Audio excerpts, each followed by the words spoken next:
మేము గర్వంగా చెప్తున్నాం మేము ఎన్డీపీఎస్ కేసులు పెంచామని.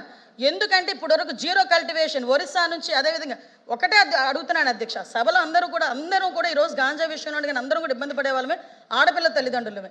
ఈరోజు గాంజాని అరికట్టే బాధ్యత ఇక్కడ ఉన్న ప్రతి సభ్యుల మీద కూడా ఉంది. ఈరోజు ఆ విషయంలో నేను లాస్ట్ 5 సంవత్సరాలు గుండెల మీద చేసుకోమని చెప్పి అడగండి, ఎక్కడైనా ఇంటర్ స్టేట్కి సంబంధించి ఒక మీటింగ్ ఏర్పాటు చేశాడు ఆ సీఎం, అప్పుడు ఎక్స్ సీఎం జగన్మోహన్ రెడ్డి గారు.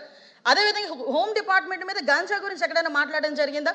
నేను ఈరోజు ఇంకొక విషయం కూడా గర్వంగా చెప్తున్నా, గాంజా విషయంలో ఎన్డీఏ గవర్నమెంట్ వచ్చేటప్పటికి స్కూల్ పిల్లలు బ్యాగుల్లోకి వెళ్ళింది గాంజా అనుకునే దగ్గర నుంచి ఈరోజు అదే స్కూల్ పిల్లలు రోడ్డు మీదకి వచ్చి గాంజా వద్దు బ్రో, డ్రగ్స్ వద్దు బ్రో అని వాళ్ళు తిరిగి మోటివేట్ చేసే పొజిషన్కి ఈరోజు తెచ్చుకున్నాం అధ్యక్ష.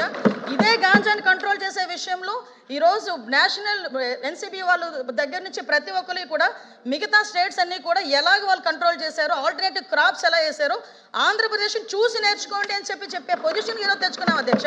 ఒకనొక సందర్భంలో ఆంధ్రప్రదేశ్ని చూపిస్తే డ్రగ్స్కి హబ్బు, గాంజాకి హబ్బు అనే దగ్గర నుంచి ఈరోజు గాంజాని ఎలా అరికట్టారో ఆంధ్రప్రదేశ్ని చూసి నేర్చుకోండి అని పొజిషన్ తీసుకొచ్చామంటే that is our police, that is our administration అని చెప్తున్నాను అధ్యక్ష. అంతే తప్పించి ఈరోజు మళ్ళీ చెప్తున్నా, ఎవరు దొరకలేదు, అందరి గురించి ఎదుగుతున్నామమ్మా. ఆఖరికి డోర్ డెలివరీలు చేసిన వాళ్ళ కుటుంబ సభ్యులను కూడా ఎదుగుతున్నాం. వాటి మీద కూడా మేము దృష్టి పెట్టాం.